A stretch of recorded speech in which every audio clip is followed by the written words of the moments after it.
Hello साथियों, नमस्कार। आज हम हिंदी साहित्य इतिहास के जाने माने कवि रामधारी सिंह दिनकर, जिन्हें राष्ट्र कवि के नाम से जाना जाता है, साथियों इनके जीवन परिचय के बारे में आज हम जानने वाले हैं। तो साथियों आइए जानते हैं हम महान कवि दिनकर का जीवन परिचय और उनकी रचनाएं। साथियों बने रहे वीडियो के अंत तक।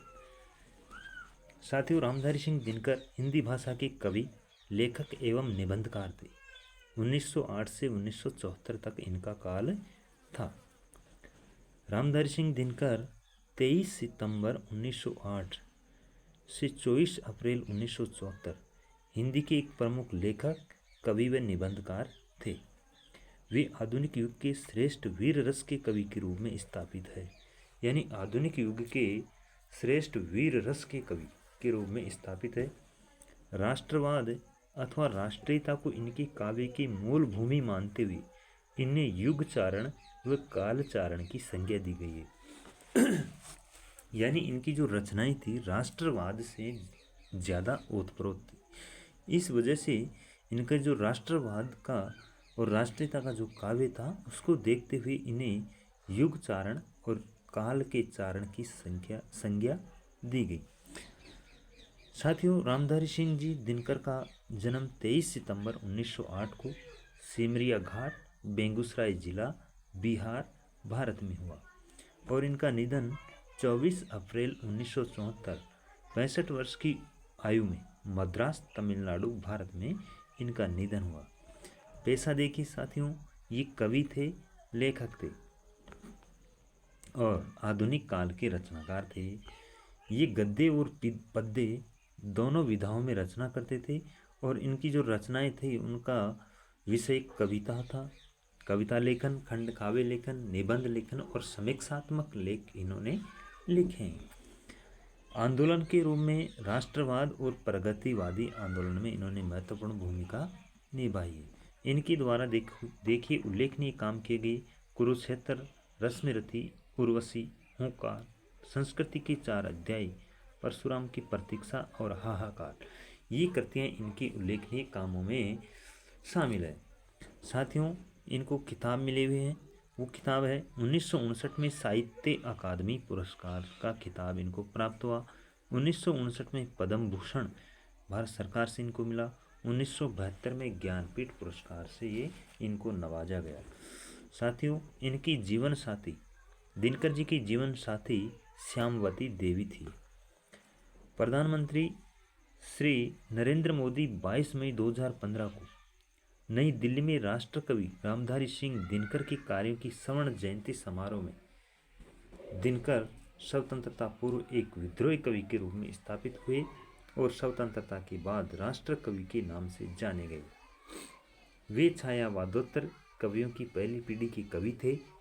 एक और उनकी कविता में ओज, विद्रोह, आक्रोश और क्रांति की पुकार है, यानी ओज गुण, विद्रोह, आक्रोश, क्रांति, ये सभी इनकी कविताओं में देखने को मिलता है। तो दूसरी ओर कोमल श्रृंगारिक भावनाओं की अभिव्यक्ति भी है।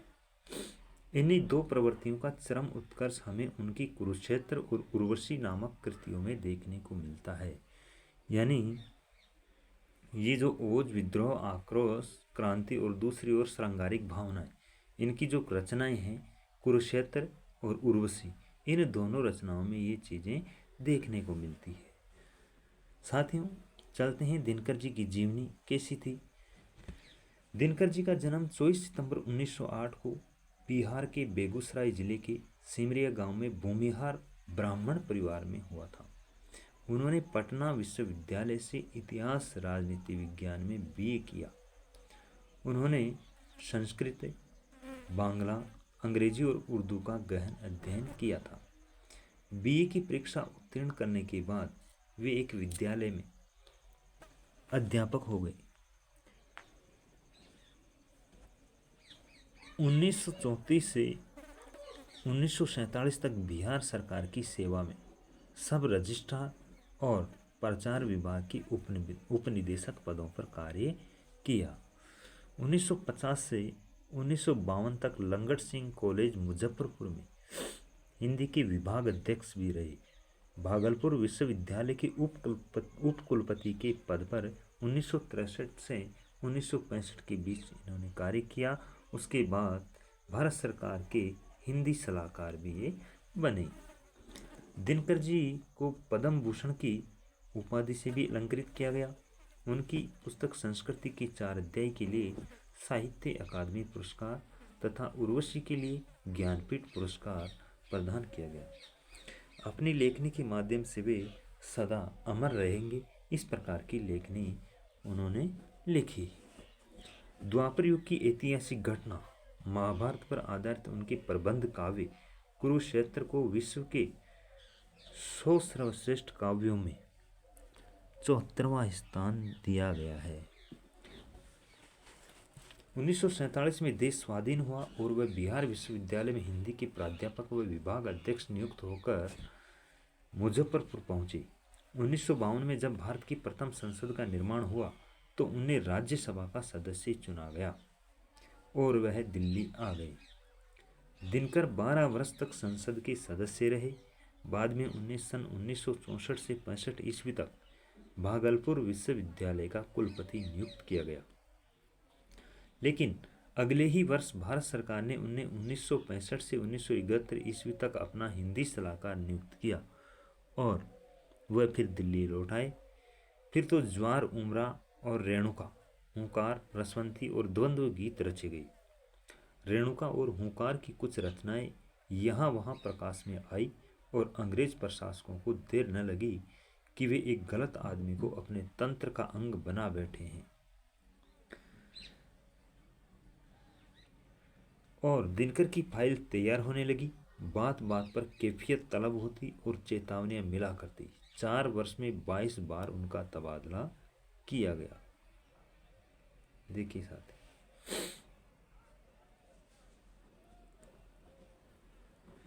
रामधारी सिंह दिनकर स्वभाव से सौम्य और मृदुभाषी थे, लेकिन जब बात देश के हित अहित की आती थी तो वह बेबाक टिप्पणी करने से कतराते नहीं थे। ऐसे थे महान हमारे राष्ट्रकवि दिनकर। रामधारी सिंह दिनकर ने ये 3 पंक्तियां पंडित जवाहरलाल नेहरू के विरुद्ध संसद में सुनाई थी, जिससे देश में भूचाल मच गया था। दिलचस्प बात यह है कि राज्यसभा सदस्य के तौर पर दिनकर का चुनाव पंडित नेहरू ने ही किया था। इसके बावजूद नेहरू की नीतियों का विरोध करने से वे नहीं चुके थे। यानी राज्यसभा सदस्य के तौर पर जब दिनकर जी का चुनाव हुआ साहित्य क्षेत्र से, तो इसके नेहरू जी ने ही उनका चुनाव किया। इसके बावजूद भी नेहरू की नीतियों का विरोध करने से दिनकर जी चूकते नहीं थे और बेबाक तरीके से अपनी बात संसद में रखते थे। देखिए कुछ पंक्तियां हैं दिनकर जी की। देखने में देवता सदृश लगता है, बंद कमरे में बैठकर गलत हुक्म लिखता है। जिस पापी को गुण नहीं गोत्र प्यारा हो, समझो उसी ने हमें मारा है। इस प्रकार की रचनाएं नेहरू के प्रति दिनकर जी लिखा करते थे कि देखने में देवता सदृश यानी देवता के समान लगता है, बंद कमरे में बैठकर गलत हुक्म लिखता है। ऐसा पंडित नेहरू के लिए लिखते हैं। जिस पापी को गुण नहीं गोत्र प्यारा हो, समझो उसी ने हमें मारा है। यानी इस प्रकार की रचनाएं वो पंडित नेहरू पर कटाक्ष करते हुए लिखते थे। 1962 में चीन से हार के बाद संसद में दिनकर ने इस कविता का पाठ किया, जिससे तत्कालीन प्रधानमंत्री नेहरू का सिर झुक गया था। यानी जब 1962 में चीन से हारा अपना देश, भारत देश को पराजय का सामना करना पड़ा, उस समय दिनकर ने इस कविता का पाठ किया तो जो तत्कालीन प्रधानमंत्री हुआ करते थे नेहरू जी, उनका सिर संसद में झुक गया था। ये घटना आज भी भारतीय राजनीति के इतिहास की चुनिंदा क्रांतिकारी घटनाओं में से एक है। देखिए साथियों, कुछ पंक्तियों के माध्यम से हम आपको और बताना चाहते हैं किस प्रकार के व्यक्तित्व के धनी थे दिनकर जी। रे रोक युधिष्ठिर को न यहाँ, जाने दे उनको स्वर्ग धीर। रे रोक युधिष्ठिर को न यहाँ, जाने दे उनको स्वर्ग धीर। फिरा दे हमें गांडीव गदा, लौटा दे अर्जुन भीम वीर। यानी उनको स्वर्ग में जाने के लिए बोल रहे हैं युधिष्ठिर को और कह रहे हैं कि गांडीव गदा लौटा दे और अर्जुन जैसा भीम वीर योद्धा हमें क्या कर दे, लौटा दे। इस प्रकार एक बार तो उन्होंने भरी राज्यसभा में नेहरू की ओर इशारा करते हुए कहा, क्या आपने हिंदी को राष्ट्रभाषा इसलिए बनाया है ताकि 16 करोड़ हिंदी भाषियों को रोज रोज अपशब्द सुनाए जा सकें। ये सुनकर नेहरू सहित सभा में बैठे सभी लोग सन्न रह गए थे। किस्सा 20 जून 1962 का है। उस दिन दिनकर राज्यसभा में खड़े हुए और हिंदी के अपमान को लेकर बहुत सख्त स्वर में बोले। उन्होंने कहा कि देश में जब भी हिंदी को लेकर कोई बात होती है तो देश के नेतागण ही नहीं बल्कि कथित बुद्धिजीवी भी हिंदी वालों को अपशब्द कहे बिना आगे नहीं बढ़ते हैं। पता नहीं इस परिपाटी का आरंभ किसने किया है, लेकिन मेरा ख्याल है कि इस परिपाटी का प्रेरणा प्रधानमंत्री से मिली है। पता नहीं 13 भाषाओं की क्या किस्मत है कि प्रधानमंत्री ने उनके बारे में कभी कुछ नहीं कहा, किंतु हिंदी के बारे में उन्होंने आज तक कोई अच्छी बात नहीं कही। मैं और मेरा देश पूछना चाहते हैं कि क्या आपने हिंदी को राष्ट्रभाषा इसलिए बनाया था ताकि 16 करोड़ हिंदी भाषियों को रोज अपशब्द सुनाए। क्या आपको पता भी है कि इसका दुष्परिणाम कितना भयावह होगा। यानी दिनकर जी हिंदी के बारे में जब भी संसद में कुछ बात होती है, कुछ बुराई होती हिंदी की, तो बेबाक तरीके से अपनी बात रखते थे और प्रधानमंत्री जी के सामने भी खड़े होकर के अपनी बात रखते थे, उनके ऊपर भी कटाक्ष करते थे। ये सुनकर पूरी सभा सन्न रह गई। ठसाठस भरी सभा में भी गहरा सन्नाटा छा गया। वह मुर्दा चुप्पी तोड़ते हुए दिनकर ने फिर से कहा कि मैं इस सभा और खासकर प्रधानमंत्री नेहरू से कहना चाहता हूँ कि हिंदी की निंदा करना बंद किया जाए।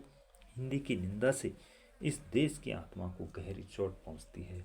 यानी सभा में जब सन्नाटा था तो उसी समय दिनकर फिर बोल पड़ते हैं और खासकर प्रधानमंत्री नेहरू को संबोधित करके कहते हैं कि इस देश में जब भी हिंदी की निंदा होती है तो देश की आत्मा को चोट पहुंचती है, ताकि कृपया हिंदी की निंदा करना बंद कर दिया जाए, ना की जाए बिल्कुल भी। इस प्रकार के दिनकर कवि हिंदी प्रेमी थे।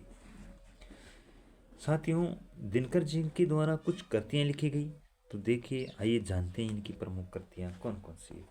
उन्होंने सामाजिक और आर्थिक समानता और शोषण के खिलाफ कविताओं की रचना की। एक प्रगतिवादी और मानववादी कवि के रूप में उन्होंने ऐतिहासिक पात्रों और घटनाओं ओजस्वी और प्रखर शब्दों का ताना बना दिया।